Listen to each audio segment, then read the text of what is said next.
오늘은요 시편 우리 다 같이 함께 묵상할 건데요. 제목이 깨어진 마음 구원의 시작이라는 제목으로 설교 전하겠습니다. 본문이 시편 34편 15절에서 20절까지 말씀이에요. 우리 함께 교독할 때 제가 먼저 읽겠습니다. 여호와의 눈은 의인을 향하시고 그의 귀는 그들의 부르짖음에 기울이시는도다. 여호와의 얼굴은 악을 행하는 자를 향하사 그들의 자취를 땅에서 끊으려 하시는도다. 의인이 부르짖음에 여호와께서 들으시고 그들의 모든 환난에서 건지셨도다. 여호와는 마음이 상한 자를 가까이 하시고 충심으로 통회하는 자를 구원하시는도다. 의인은 고난이 많으나 여호와께서 그의 모든 고난에서 건지시는도다. 그의 모든 뼈를 보호하시며 그 중에서 하나도 꺾이지 아니하도다. 네, 오늘 말씀 전할 때 먼저 그림 자료를 한번 보여드릴게요. 네, 여러분 킨츠기라는 말 들어보셨어요? 들어보신 분 계세요? 네, 보통 우리가 킨츠기 기법이라고 부르는데요. 이 킨츠기 기법 하면 이 깨진 도자기나 깨진 그릇 조각들을 다시 붙이는 기법, 간단히 말하면 그런 거예요. 네, 여기서 키는 금이라는 뜻이고요. 츠기는 이어붙이다 그런 뜻이에요. 그러니까 금으로 이어붙이다, 금으로 수리하다 이런 의미예요. 이런 식으로요, 이 킨츠기는 깨진 도자기를 오칠이나 또 여러 가지 접합 재료를 또 금을 입혀서 예전에는 꼭 금이어야 했는데 이제는 백금가루도 입히고 은도 입혀요, 녹여서. 그래서 수리하고 다시 장식하는 원래는 그 일본 도자기의 전통 기법을 말해요. 그런데 이게 왜 의미가 있냐면요, 그냥 기계적으로 단지 깨진 그릇을 붙인다 이런 개념을 넘어서서 깨져서 버려질 것들이 누군가에 의해 모아져서 새로운 개성 있는 또 하나의 완전히 다른 작품으로 승화된다 이런 데 의미가 있어요. 그러니까 지금 이제 킨츠기 기법을 사용하는 많은 사람들 혹은 작가들은 그저 그릇을 다시 붙여서 재활용하는 차원을 넘어서서 이거를 예술 작품으로까지 승화시키고 있어요. 네, 지금 이 작품은 이수경이라는 작가의 작품인데 지금 현재 뉴욕 메트로폴리탄 뮤지엄에서 이 킨츠기 기법을 잘 활용한 이 작가의 작품이 전시 중이에요. 이 작가는 깨진 도자기를 다시 모아서 붙인 건데요. 이 제목을 Translated Vase, 즉 번역된 도자기 이런 제목을 붙였어요. 여기서 Translate, 즉 번역하다 라는 뜻은 다른 형태로 바꾼다 이런 의미가 있다고 작가는 말해요. 즉 깨져서 버려진 조각들이 누군가에 의해서 모아졌고 붙여졌고 완전히 형태가 탈바꿈돼서 새롭게 됐다 이런 의미예요.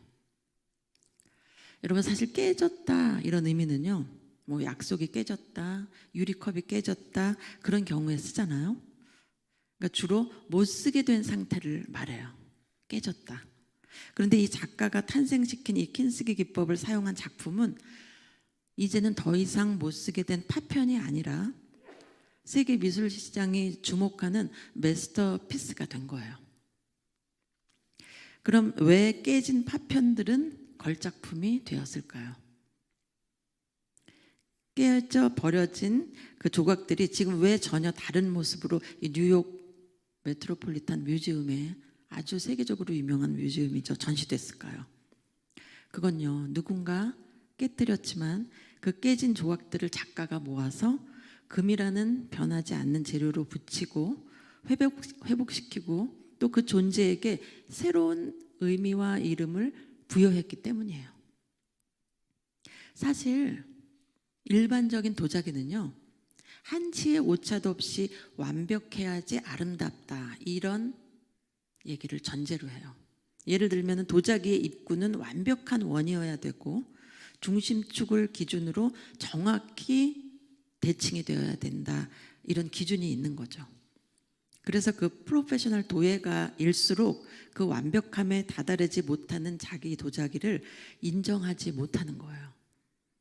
실패작을 남기고 싶지 않아서 그 기준에 조금이라도 어긋나면 깨버리는 거예요.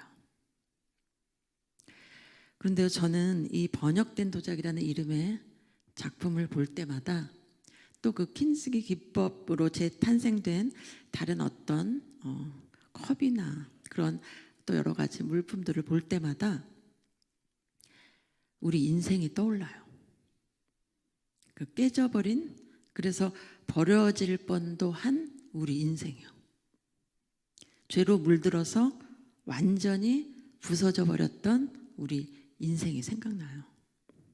사실 여러분, 뭔가 깨지고 부서지고 상하고 이러면 어떻게 해야 되죠? 버려야 돼요. 그 냉장고에 상한 과일 봉다리에 하나라도 있으면 버려야 돼요. 우리 남편이 자꾸 상한 게 들어있는데도 그 옆에 거는 안 상했다고 먹는데 그 봉지 안이 이미 오염된 거예요. 그래서 우리는 상한 과일 냉장고에 있으면 얼른 버리잖아요. 옆에 것도 같이 상하게 하니까.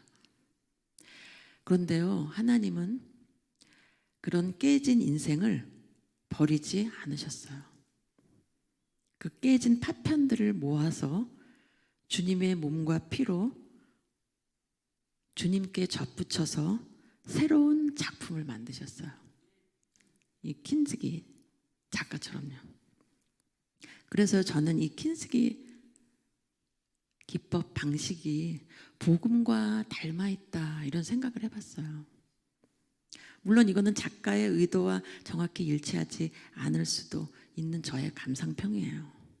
물론 이 작가에게 제가 연락을 해서 설교 때 너의 작품에 대해서 얘기하면서 복음을 전할 거라고 전했고요. 영광이라고 답이 왔어요. 오늘 우리는 이 다윗이 쓴 시편을 같이 묵상할 건데요.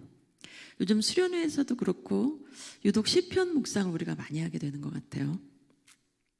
아무튼 이 다윗의 시편을 묵상하면서 깨져 버려질 법한 우리 인생을 건지신 주님을 다시 한번 기억하는 소중한 시간 됐으면 좋겠습니다. 그래서 우리가 깨진 상태로 출발했지만 그 깨어짐을 넘어서는 주님과의 접붙임이 있는 존재가, 그런 걸작품이 바로 우리라는 걸 상기하고 돌아가게 되는 귀한 시간 되기를 바랍니다. 제가 15절에서 17절을 다시 한번 읽어볼게요. 여호와의 눈은 의인을 향하시고 그의 귀는 그의 부르짖음에 기울이시는도다. 여호와의 얼굴은 악을 행하는 자를 향하사 그들의 자취를 땅에서 끊으려 하시는도다. 의인이 부르짖음에 여호와께서 들으시고 그들의 모든 환난에서 건지셨도다. 네, 오늘 시편 작가는 다윗이에요. 이 시편 34편은요, 얼핏 읽으면 다윗이 그냥 하나님을 찬양하나 보다 라고 단순하게 생각할 수 있지만요, 사실 이 배경이 굉장히 처절해요. 이 표제를 보면 금방 눈치챌 수 있을 텐데요, 이렇게 쓰여 있어요. 다윗이 아비멜렉 앞에서 미친 채 하다가 쫓겨나서 지은 시. 아비멜렉은요, 특정 왕의 이름을 가리키기도 하지만 여러분 블레셋 아시죠? 당시 블레셋 왕들을 일반적으로 지칭하는 단어였어요. 우리가 이집트의 왕을 파라오, 즉 바로 이렇게 부르듯이 블레셋의 왕을 아비멜렉이라고 불렀어요. 어쨌든 지금 상황은 바로 그 블레셋의 왕 앞에서 다윗이 미친 척 하다가 쫓겨난 후 지은 거다, 이렇게 쓰여 있는 거예요. 이 이야기는요, 사무엘상 21장 10절에서 22장 2절까지 아주 자세하게 적혀 있는데요, 제가 사무엘상 21장 10절에서 15절까지만 천천히 읽어볼게요. 한번 무슨 이야기인가 잘 들으면서 따라와 주세요. 그날에 다윗이 사울을 두려워하여 일어나 도망하여 가드왕 아기스에게로 가니 아기스의 신하들이 아기스에게 말하되 이는 그 땅의 왕 다윗이 아니니까 우리가 춤추며 이 사람의 일을 노래하여 이르되 사울이 죽인 자는 천천히요 다윗은 만만이로다 하지 아니하였나이까 한지라. 다윗이 이 말을 그의 마음에 두고 가드왕 아기스를 심히 두려워하여 그들 앞에서 그의 행동을 변하여 미친 채 하고 대문짝에 그적거리며 침을 수염에 흘리매 아기스가 그의 신하에게 이르되 너희도 보거니와 이 사람이 미치광이로다. 어찌하여 그를 내게로 데려왔느냐. 내게 미치광이가 부족하여서 너희가 이 자를 데려다가 내 앞에서 미친 짓을 하게 하느냐. 이 자가 어찌 내 집에 들어오겠느냐 하니라. 다윗은요 15세 정도에 양을 치다가 그 사무엘 선지자의 부름을 받고 기름 부음을 받아요. 그런데 이 기름 부음을 받자마자 왕이 된 게 아니에요. 사울 왕 아들 요나단이 친구여서인지는 잘 모르겠지만 다윗은 그 사울 왕 앞에서 수금을 연주하면서 왕의 마음을 안정시키는 일을 했었고요. 또 병정으로 훈련을 받기도 했어요. 그리고 유명한 사건인데 아시는 것처럼 블레셋의 5국가가 있죠. 가사, 아스돗, 아스글론, 가드, 에그론. 이 중에서 가드의 장수 골리앗과 싸워서 이기는 쾌거를 일으켰어요. 그래서 사무엘서를 보면 다윗의 이 지혜로움을 보고 사울이 그를 군대의 장으로 삼았다 이렇게 기록하기도 해요. 그리고 백성과 신하들도 다윗이 리더십 반열에 오르는 걸 좋아하고 원했어요. 그런데 이런 대중의 인기로 인해서 사울은 다윗을 질투하기 시작했어요. 그리고 때마침 민심이 부추겨져서 부녀자들이 읽은 것처럼 다윗은 다윗은 만만 라울은 천천 이렇게 노래를 부르며 다윗을 떠받들게 되죠. 그리고 이걸 들은 사울이 드디어 다윗을 죽여야겠다라고 생각하고 그를 잡는데 혈안이 됐어요.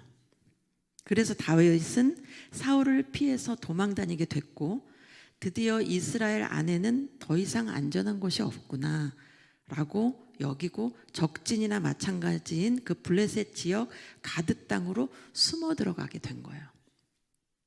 거기서 정체를 숨기고 살고 싶었을지도 몰라요. 마음이 비참했겠죠.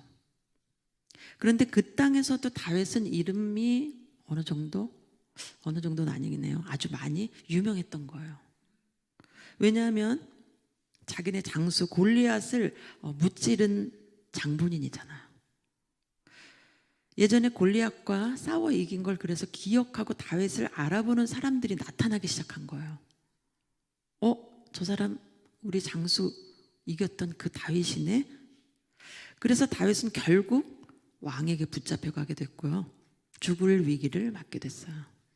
그리고 바로 그 순간에 다윗은 침을 흘리고 일부러 비틀거리고 쩔룩거리고 하면서 미친 척을 한 거예요. 그러자 가드왕이 아니 저 미친 사람을 왜 나에게까지 데리고 왔니? 쫓아버려라 이렇게 얘기한 거예요. 그래서 간신히 다윗은 죽을 위기를 모면하게 됐어요. 그리고 거기서 동쪽으로 10마일 정도에 있는 아둘람 동굴이라는 곳으로 피신을 하게 되는데요.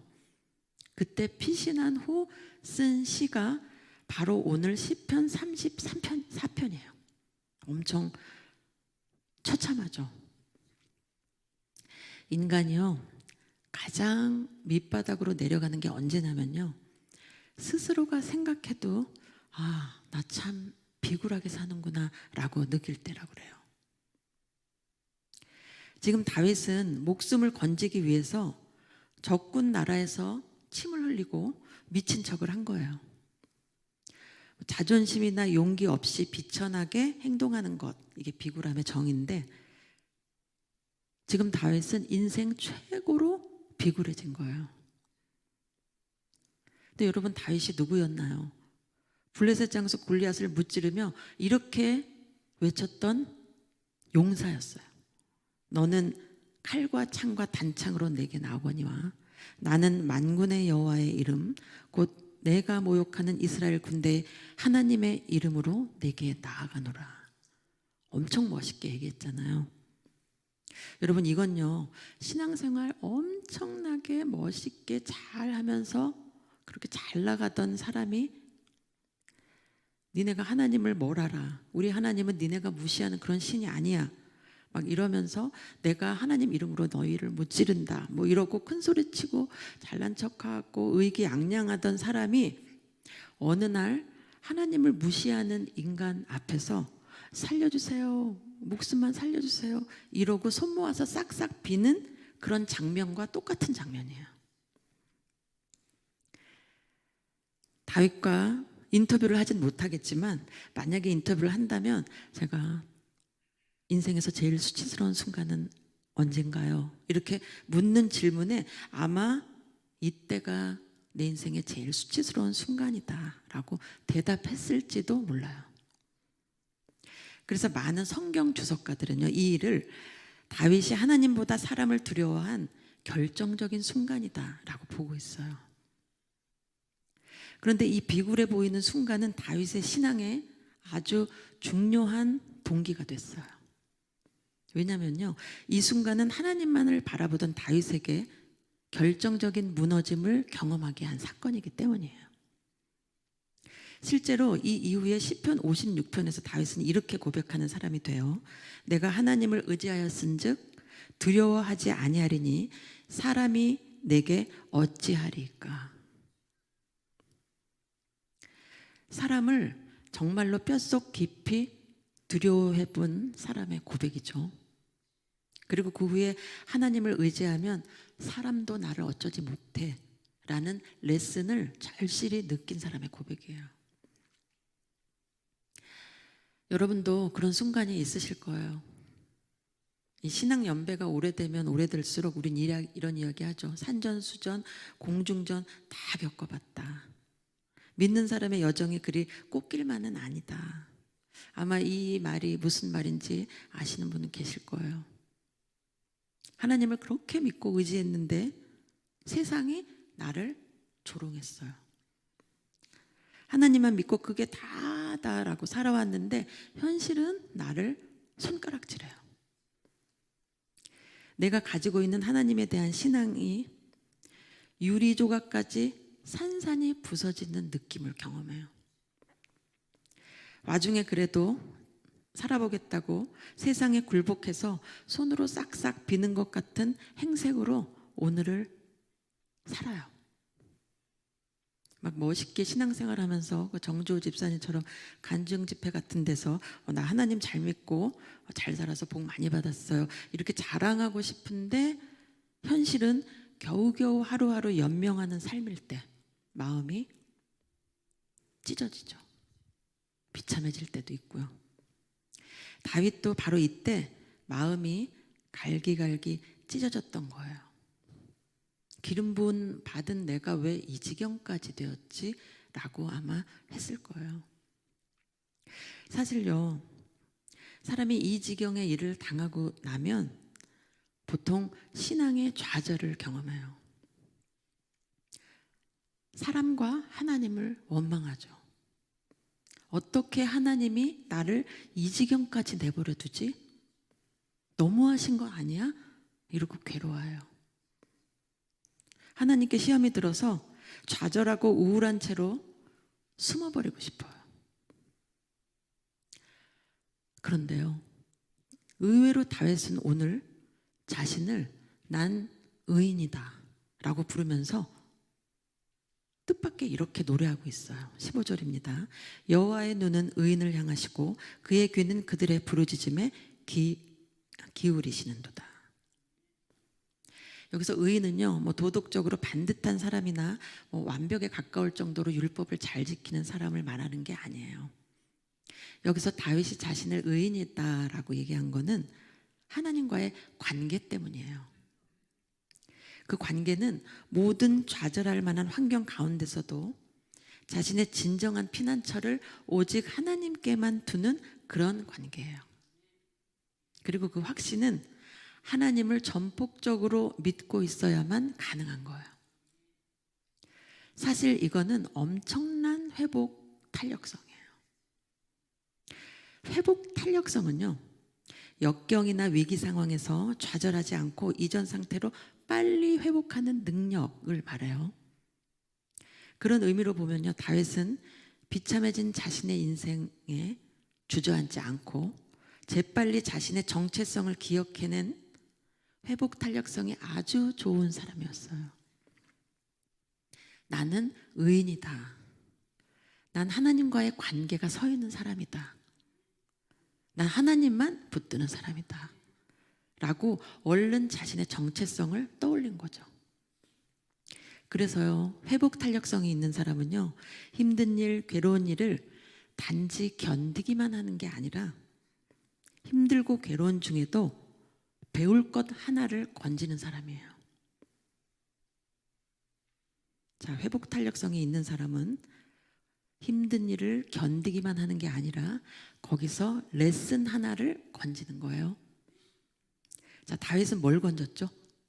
네, 하나님과 관계를 맺은 나의 신분은 절대 바뀌지 않는다는 걸 더욱 깊이 알았고 그걸 건진 거예요. 상황이 아무리 나를 비굴하게 끌고 가도 나와 하나님과의 관계는 절대 어그러지지 않는다. 이걸 확신하게 된 거죠. 그게 바로 이 미친 척 해야만 했던 이 비굴한 사건을 통해서 건진 바울의 레슨이고 배움이었어요. 제가 우연히 그 브랜드를 만드는 여자 이런 타이틀을 가진 영상을 하나 봤어요. 노희영이라는 고문이 만든 그 비디오 클립인데요. 그분이 그 회사 생활 전반에 대해서 젊은이들에게 조언하는 그런 대목에 이런 얘기를 하더라고요. 회사가 여러분을 이용한다는 망상을 버리세요. 회사는 여러분을 이용할 필요가 없습니다. 회사는 여러분보다 돈이 많고 여러분보다 파워가 있습니다. 오히려 여러분은 그 상황에서 나는 무엇을 배우고 얻어가야 하나 이걸 거꾸로 배우고 나오세요. 회사가 날 이용해 이러고 우울해하지 말고 뭔가를 하나 배우고 나가라는 조언인데, 물론 이 이야기는 그 회사 생활에 지친 낙담한 젊은 세대들에게 얘기한 거지만 제가 여기서 어떤 신앙적인 인사이트를 얻을 수 있겠다 이런 생각을 해봤어요. 그건요, 삶의 고난과 여러 가지 비굴하게 살 수밖에 없는 상황들 가운데서 우리도 레슨 하나를 건져오자. 상황을 불평하고 원망만 한다면 우리는 상황에 지는 거예요. 우린 거기서 배울 점 하나를 건져와서 그 건진 레슨으로 다시 주님 안에서 일어나면 되는 거예요. 만약에요, 다윗이 그 창피하고 비굴해 보이는 순간의 경험 때문에 좌절하고 괴로워하다가 우울감에 빠져서 아무것도 하지 않고 살았다면 그는 성경에 기록된 그 다윗으로 지금 남아있지 않을 거예요. 주 안에서 하나님이 원하는 회복 탄력성은요, 깨진 파편을 붙이시고 새로운 삶의 의미를 부여해 주시는 그 주님을 붙드는 거예요. 나 비록 비굴하게 살았지만 나는 주의 신부다. 나 비록 구차하게 살지만 나 하나님의 자녀다 라고 선포하는 거예요. 결국 다윗도 깨지고 부서졌지만 고난 중에 레슨 하나를 건져냈고요. 그 레슨을 통해서 스스로를 의인이다 라고 부르게 된 거예요. 그리고 그 의인의 부르짖음을 하나님은 들으신다 라고 자신 있게 노래할 수 있었던 거예요. 여러분, 상황이 아무리 비참해도 하나님은 여러분을 지키시는 분임을 믿으세요? 아멘이죠? 세상에 아무리 나를 비굴해질 정도로 몰아가도 그래도 하나님은 나를 절대 포기하지 않는다. 믿으세요? 로마서 8장 33절에서 35절에 이렇게 쓰여 있죠. 누가 능히 하나님께서 택하신 자들을 고발하리요? 의롭다 하신 이는 하나님이니 누가 정죄하리요? 죽으실 뿐 아니라 다시 살아나신 이는 그리스도 예수시니 그는 하나님 우편에 계신 자요 우리를 위하여 간구하시는 자시니라. 누가 우리를 그리스도의 사랑에서 끊으리요? 환난이나 곤고나 박해나 기근이나 적신이나 위험이나 칼이랴. 아멘이죠? 네, 믿으셔야 돼요. 다윗은 이때 바울의 이 고백을 알게 됐던 것 같아요.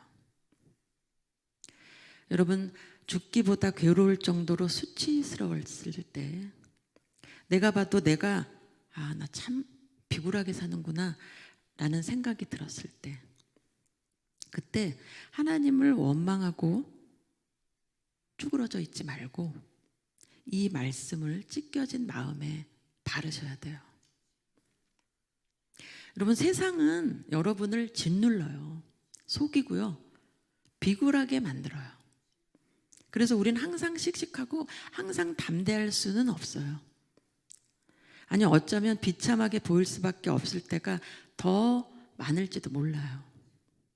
하지만 우리가 비굴해지던 치사해지던 정말 모양 빠지는 상황에 처하게 되던 어떻든 간에 하나님과 나와의 관계는 누구도 무너뜨릴 수 없다. 아멘이시죠? 그래서 하나님은 말하시는 거예요. 세상이 너희를 짓눌러도 나는 너와 함께 있다. 노래도 있어요, 여러분. 세상이 그대를 속일지라도 내가 그대 곁에 있음을 기억해요. CCM은 아니에요. 그냥 노래인데 제가 이 가사가 너무 찬양스럽다 이런 생각을 해본 적 있어요. 그리고 이 중요한 명제를 하나님은 다윗에게 이 비참한 가운데서 가르쳐주고 계신 거예요.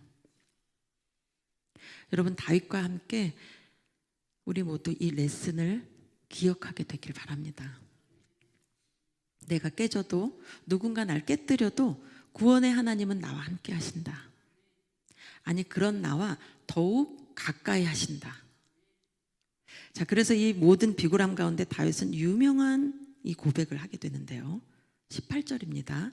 여호와는 마음이 상한 자를 가까이 하시고 충심으로 통회하는 자를 구원하시는도다. 여기서 마음이 상했다라는 표현을 영문으로 broken hearted 이렇게 쓰여 있어요. 마음이 깨졌다. 마음이 산산조각 나버렸다. 이런 의미예요.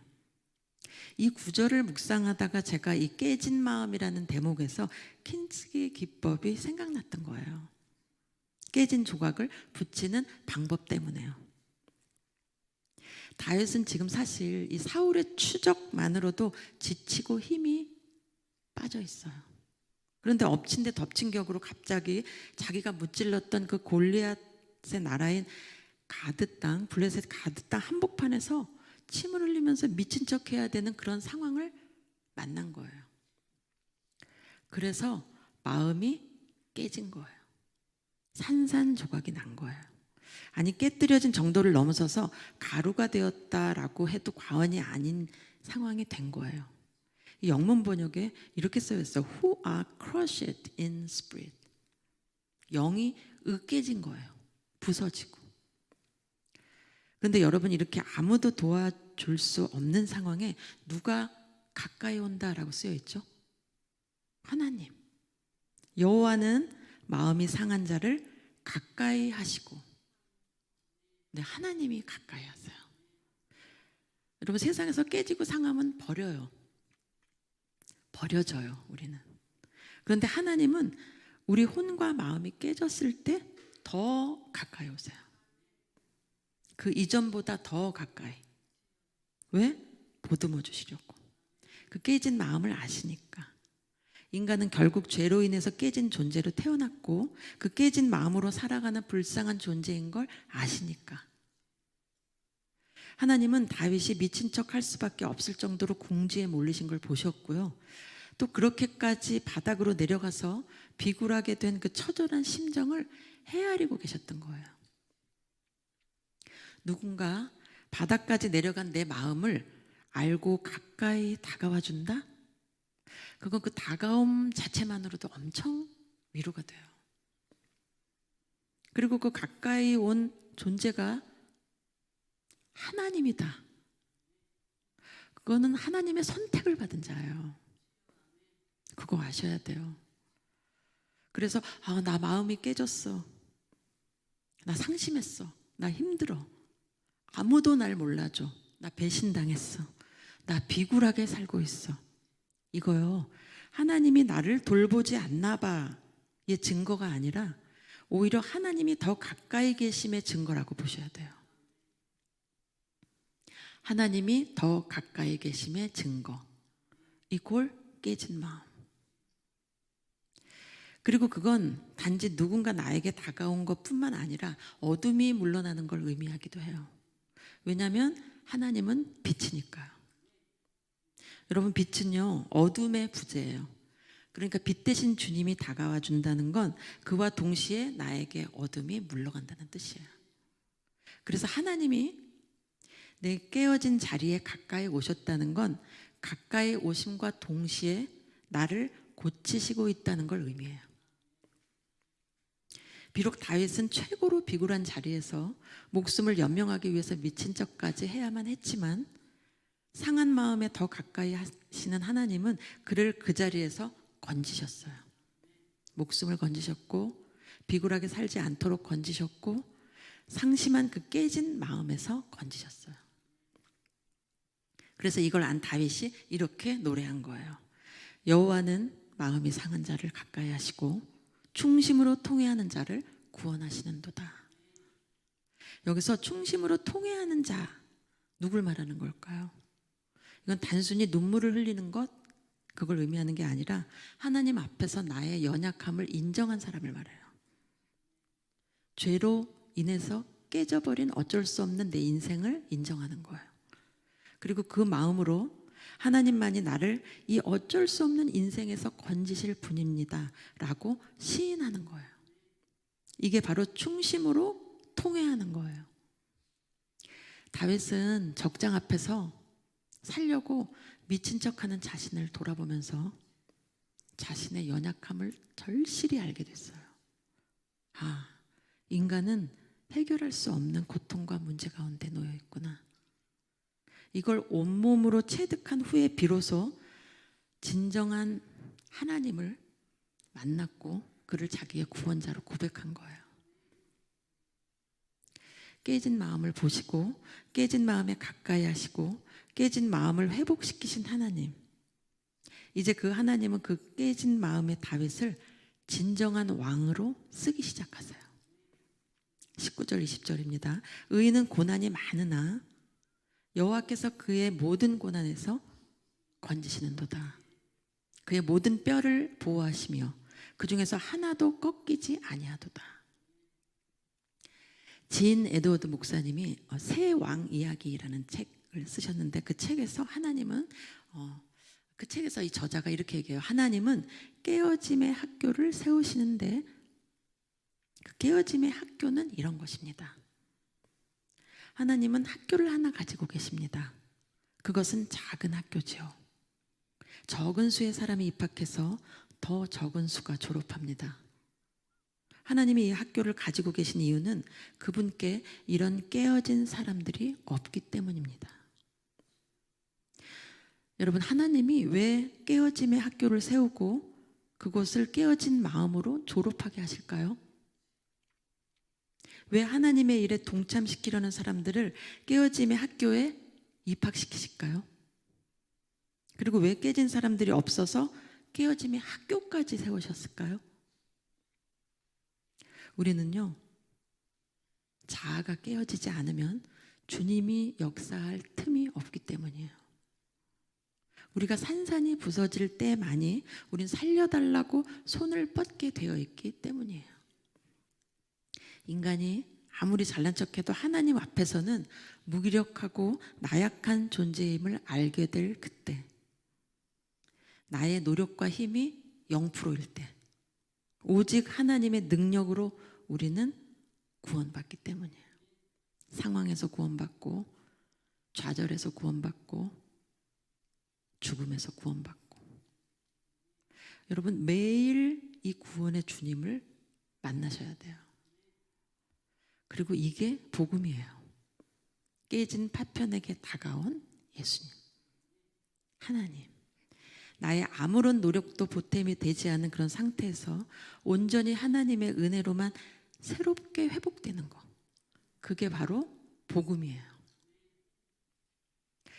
이 깨어짐의 레슨을 받은 다윗은요, 도피처인 그 아둘람 동굴에서 이스라엘을 떠맡을 준비를 이제 하게 돼요.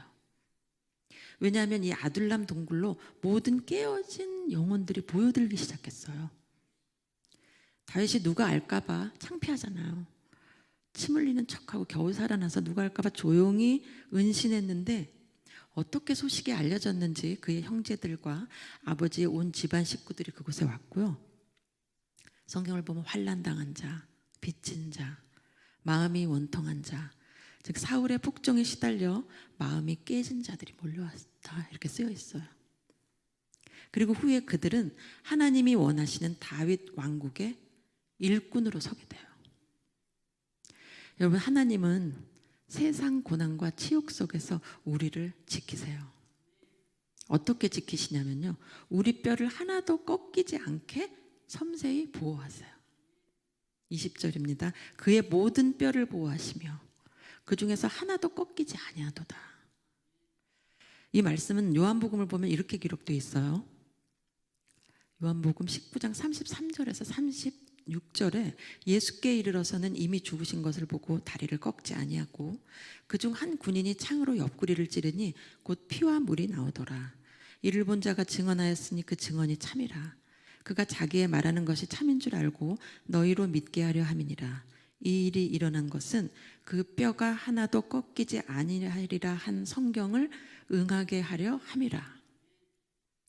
예수님이 십자가에서 돌아가실 때 뼈가 꺾이지 않은 것은 바로 오늘 다윗의 말씀을 이루신 거다라고 기록하고 있는 거예요.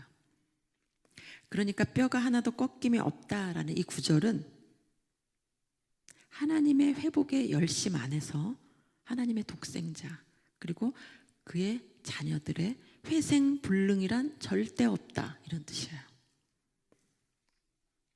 하나님의 자녀는 모든 환난 속에서도 하나님의 더욱 가까이 하심으로 말미암아 최고의 모습으로 다시 살아난다 이런 의미예요.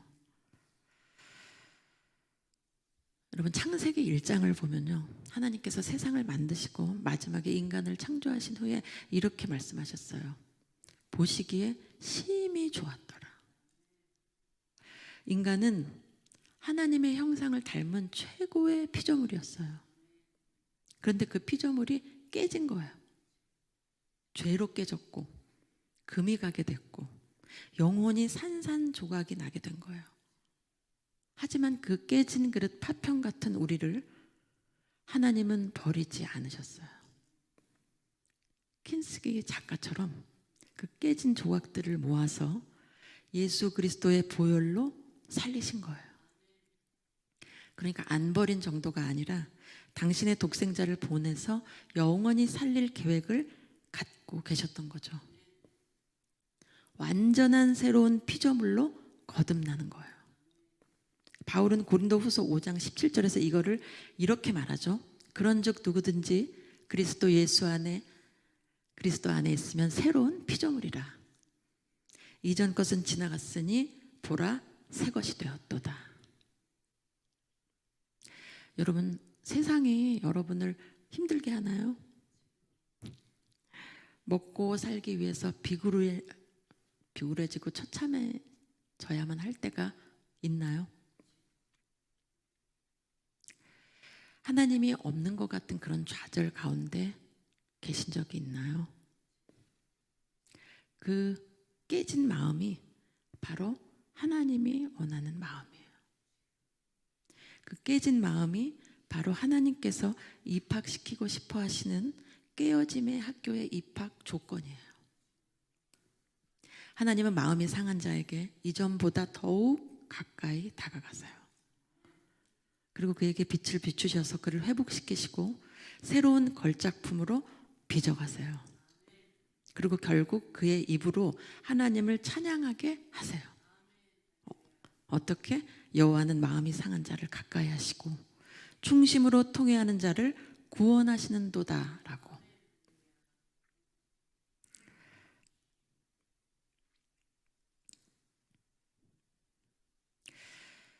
여러분, 오늘 이 복음을 들으시고,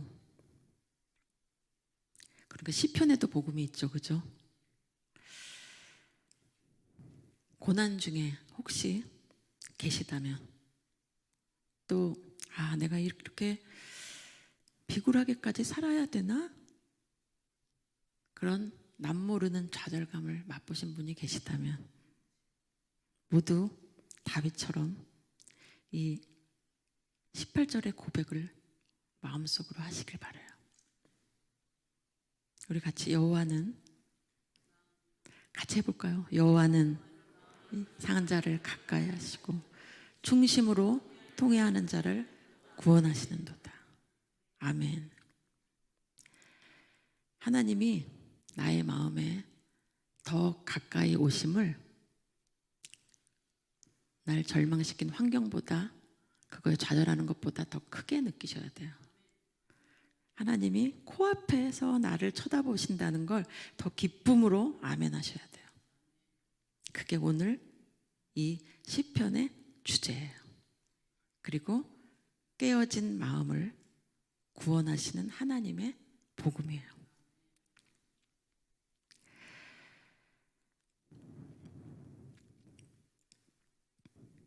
우리 함께하는 교회 성도 여러분, 그래서 마음이 깨어져서 기도가 나오지 않을 때가 있거든요. 그때는 그냥 가만히 있어 보세요. 그리고 이 깨진 마음을 추스릴 수 없을 때 그냥 오늘 말씀을 기억해 보세요. 짧으니까 외우실 수 있을 거예요.